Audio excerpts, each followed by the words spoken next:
அன்பு உறவுகளுக்கு இனிய வணக்கங்கள். கடகராசி அன்பர்களுக்கு கடந்த காலகட்டம் சொல்லவே வேண்டாம், ரொம்ப டஃபா தான் போயிட்டு இருக்கு. இப்ப வரைக்குமே கஷ்டங்களை மட்டுமே தொடர்ச்சியா அனுபவிச்சுட்டு இருக்க ராசிகள்ல முக்கியமான ராசிகள்ல முதல் ராசி நீங்க தான். ஏன்னா அஷ்டமத்து சனி ஒரு பக்கம் பாடா படுத்திட்டு இருக்கு.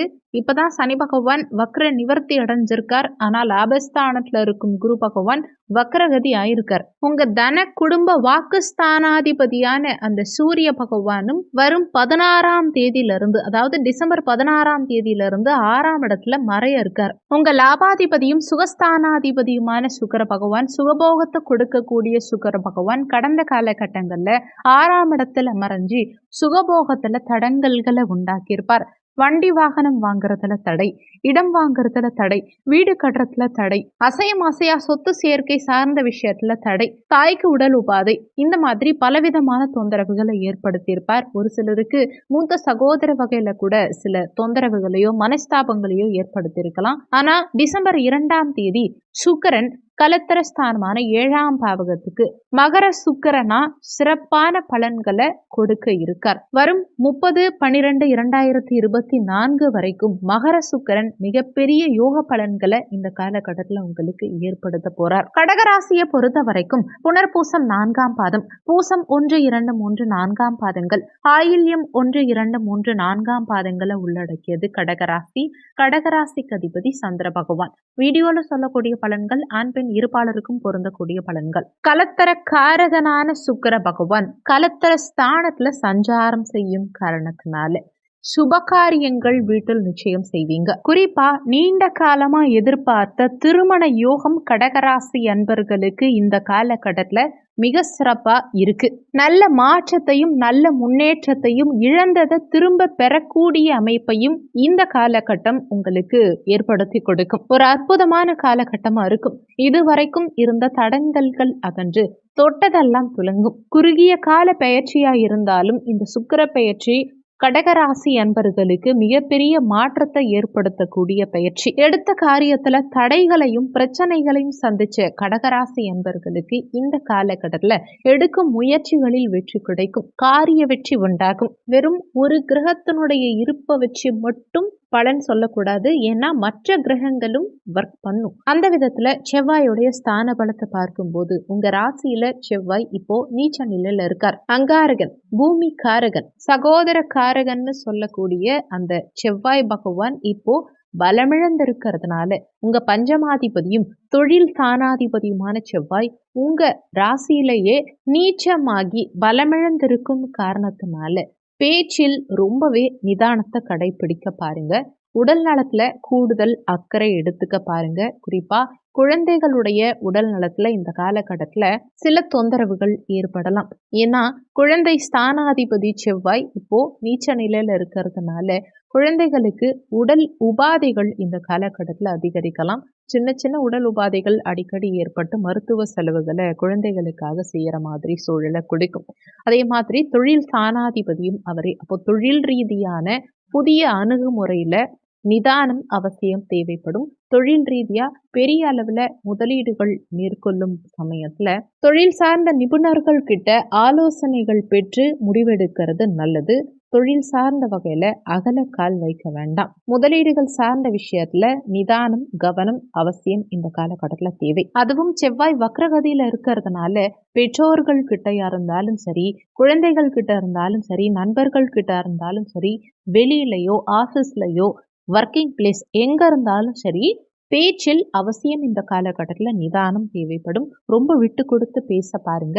உங்க ராசியிலேயே செவ்வாய் நீச்ச நிலையில வக்ரகதியில இருக்கும் காரணத்தினால உங்களுக்கு கோபம் சற்று அதிகமாகவே வரலாம். ஏன்னா ஆக்ரோஷக்காரகன் உங்க ராசியிலேயே இருக்கார். அப்போ கோபமான பேச்சுக்களால ஒரு சில நேரங்கள்ல யார்கிட்டையாவது விரோத போக்கு, வெறுப்பான ஒரு மனநிலைய உண்டாக்கலாம். அதனால முடிஞ்ச வரைக்கும் பேச்சில் நிதானத்தை கடைபிடிக்கிறது இந்த காலகட்டத்தில் உங்களுக்கு சிறப்புங்கிறத மனசுல வச்சுக்கோங்க. ஒரு முதலாளி தொழிலாளிக்குள்ளேயோ அல்லது அரசியல்லையோ ஆன்மீகத்திலேயோ பொதுத்துறையிலையோ அரசு துறையில வேலை செய்யறவங்களுக்கோ யாரா இருந்தாலும் பேச்சில் கவனம் அவசியம் இந்த காலகட்டத்தில் தேவைப்படும். சில நேரங்கள்ல யோசிக்காம நீங்க ஏதாவது ஒரு விஷயம் செஞ்சு உங்களை சுத்தி இருக்கவங்க உங்க வீழ்ச்சியை பார்த்து சந்தோஷப்படுற மாதிரியான சூழல் உண்டாகலாம். உங்க எதிரிகளோ உங்க நண்பர்களோ இல்ல உங்களை பிடிக்காதவங்களோ உங்களுடைய வீழ்ச்சியை கண்டு இந்த காலகட்டத்துல சந்தோஷப்படுறதுக்கு நிறைய பேர் காத்துக்கிட்டு இருக்காங்க.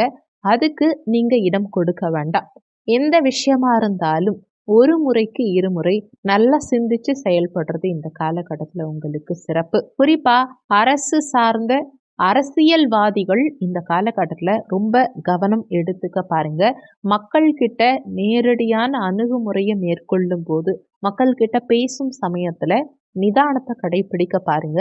ஒரு சில நேரங்கள்ல பத்திரிகையாளர்களோ இல்ல நேரடியா மக்களோ கூட ஏதாவது உங்களை உசுப்பேத்தி விடுற மாதிரி கேள்வி கேட்டாலும் பேசினாலும் உணர்ச்சி வசப்பட்டு எந்த இடத்துலையும் பேச வேண்டாம்.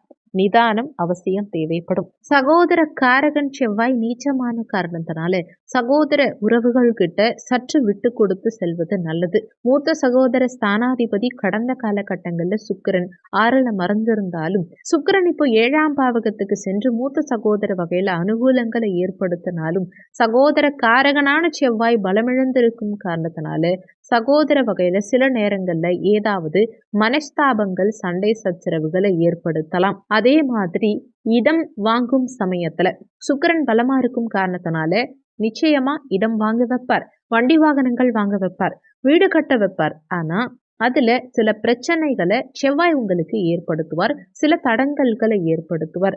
ஏதாவது இடம் வாங்கும்போது ரிஜிஸ்ட்ரேஷன் பண்ணும்போது அதுல ஏதாவது பிரச்சனைகள் இருக்கா, தொந்தரவுகள் இருக்கா, வில்லங்கம் இருக்காங்கிறத ஒரு முறைக்கு இருமுறை நல்லா செக் பண்ணிட்டு வாங்குறது உங்களுக்கு நல்லது. சில நேரங்கள்ல யோசிக்காம அவசரப்பட்டு ஏதாவது ஒரு விஷயம் செஞ்சுட்டு பின் நாட்கள்ல அதை நினைச்சு வருத்தப்படக்கூடிய சூழலை இந்த காலகட்டம் ஏற்படுத்திடும். அதனால எதிலும் நிதானம், கவனம், முன்னெச்சரிக்கையான போக்கு, முன்னெச்சரிக்கையான அணுகுமுறை அவசியம் தேவை. சின்ன சின்ன தடுமாற்றங்கள் வாழ்க்கையில வரும். ஆனா கவலைப்பட வேண்டாம், பெரிய அளவுல பிரச்சனைகள் எதுவும் ஏற்படாது. தலைக்கு வந்தது தலைப்பாகையோட போகுங்கிற மாதிரி என்னதான் பிரச்சனைகள் சின்ன சின்னதா வந்தாலும் அதையெல்லாம் கடந்து நிச்சயமா நீங்க வெற்றி நடை போடுவீங்க. என்னதான் லாபஸ்தானத்துல குரு பகவான் இருந்தாலும் அவர் வக்ரகதியில இருந்து இப்போதைக்கு பெரிய அளவுக்கு சுப பலன்களை உங்களுக்கு ஏற்படுத்த மாட்டார். ஆனா குரு கொடுக்க வேண்டிய நற்பலன்களை குரு இப்ப கொடுக்காத காரணத்தினால அதுக்கு மாற்றா சுக்கிரன் உங்களுக்கு யோக பலன்களை ஏற்படுத்த போறார். இந்த காலகட்டத்துல ஒரு நல்ல மாற்றங்கள், ஒரு நல்ல சந்தர்ப்பங்கள் ஒரு மனுஷனுக்கு கிடைச்சாலுமே அதை சரியான முறையில பயன்படுத்தி முன்னேறுவதற்கு இறையருள் யாரா இருந்தாலும் நிச்சயமா தேவை. அந்த விதத்துல நல்ல சந்தர்ப்பங்களையும் நல்ல மாற்றங்களையும் வாழ்க்கையில கடகராசி என்பவர்களுக்கு இந்த காலகட்டத்துல சுக்கிர பகவான் ஏற்படுத்தி கொடுத்து அதை முறையா பயன்படுத்திக்கிறதுக்கு உண்டான வழிமுறைகளையும் உங்களுக்கு ஏற்படுத்தி கொடுப்பார். கடன்களை அடைக்கக்கூடிய சூழல் இந்த காலகட்டத்துல கடகராசி என்பவர்களுக்கு உண்டு. நீண்ட காலமா இருந்த கடன் சார்ந்த பிரச்சனையிலிருந்து இந்த காலகட்டத்துல நீங்க வெளிவர முடியும். கடன்களை முழுமையா அடைக்க முடியலன்னா கூட ஒரு குறிப்பிட்ட தொகையை இந்த காலகட்டத்துல அடைக்கிறதுக்கான சூழல் நீண்ட காலமா இல்லாம இருந்துச்சு இல்லையா, அது இப்போ பிறக்கும். உங்க வருமானம் நிச்சயமா கூடும். இரவு நேரங்கள்ல பயணம் பண்றதை முடிஞ்ச வரைக்கும் தவிர்த்துக்கிறது உங்களுக்கு நல்லது. குறிப்பா நீண்ட தூர பயணங்கள் மேற்கொள்வதை தவிர்த்துக்க பாருங்க. அறிமுகம் இல்லாத நபர்கள் கிட்ட அந்யோன்யம் பாராட்டுவதும் அந்தரங்கங்களை பகிர்ந்துக்கிறதும் நிச்சயம் உங்களுக்கு தொந்தரவுகளை ஏற்படுத்தும். குறிப்பா தொழில் சார்ந்த ரகசியங்களை உங்க நண்பர்களா இருந்தாலும், அந்நிய நபர்களா இருந்தாலும், அறிமுகம் இல்லாத நபர்களா இருந்தாலும் யார்கிட்டையும் சொல்லாதீங்க. உங்க பர்சனல் விஷயங்களை நீங்க உங்க மனசுலயே வச்சுக்கோங்க.